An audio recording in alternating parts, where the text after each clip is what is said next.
Hello everybody, my name is Moises Terrazas, I'm from Mexico, and this is my assignment for week number 5 in the course of Introduction to Music Production by Berklee College of Music at Coursera.org.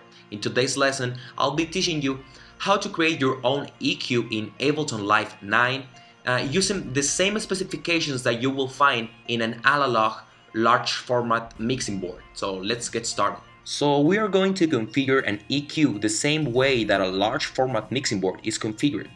Then we are going to save that configuration into a preset so we can use it anytime we want. So first I go to my audio effects category in Ableton and I select EQ8. As we can see here, I have a lot of presets. But we want to create our own. So just click and drag EQ8 and we drop it into our audio track. As we can see, now we have EQ8 down here, and it's called EQ8 because we actually have 8 filters right here. For the time I'm just going to disable them. You can use them all or you can use a few, it is your choice.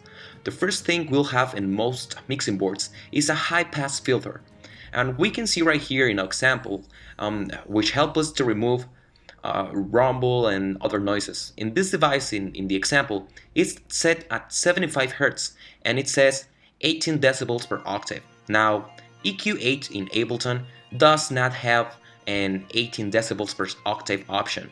As we can see right here, I have different parameters. I have this menu, this is my filter mode selection, and we can see many options right here.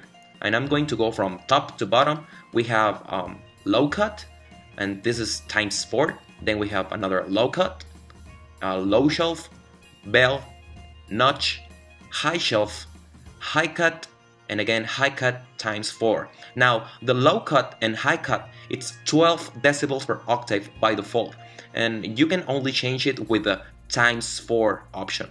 That means that it changed from 12 decibels per octave to 48 decibels per octave.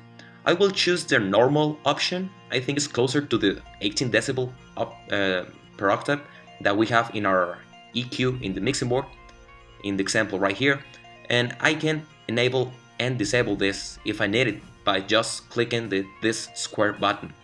The next thing we see in our mixing board is going to be a low shelving filter, so we can configure that now. We click the square button in the second option to enable another parameter, and we select the low shelf option. Notice that in our example we have a default frequency set in 80 Hz. So we select that in our EQ8. We can change the gain to a shift different configuration, but for now I will just leave it at 0. The next thing we see in our standard mixing board EQ is going to be a low mid-range EQ. This is going to be bell shaped, so we enable another filter and we select the bell option. So and it's going to go from 100 Hz to 2 kHz or 2000 Hz, and it can boost up to 15 decibels and cut up to 15 decibels. In Ableton, we can adjust the width of this, something that we cannot do it in an analog mixing board. I'm going to set around a Q factor of 1. I'm going to set the gain to 0 for now. The next thing we see in it's a high mid-range EQ, which is set similarly to the past from the last one. We select another parameter and we select the bell option, and I'm going to set the Q factor to 1 again. And it can sweep from 400 Hz all the way up to 8 kHz, 8000 Hz. This will control all of the high mid-range frequencies. The final filter we have in our standard EQ is a high shelving filter. So again, like the other filters, we add a new one and select the high shelf option from the menu. And in the example, it's fixed at 12 kHz or 12,000 Hz. That can boost up to 15 decibels, which I think will be excessive, or it can cut up to 15 decibels, which might be useful at some point. So there you go, we create an EQ in Ableton with the same parameters that you can find in an analog mixing board. The last thing to do will be to save it, so we can use it anytime we want. To do this, Ableton provides this lovely button right here. It's kind of a floppy disk. Do you remember those things? Well, just click it, and as we can see right here, it creates it inside the EQ8 folder. Now we just put a name to it. In this case, I'll just name it analog mixing board, and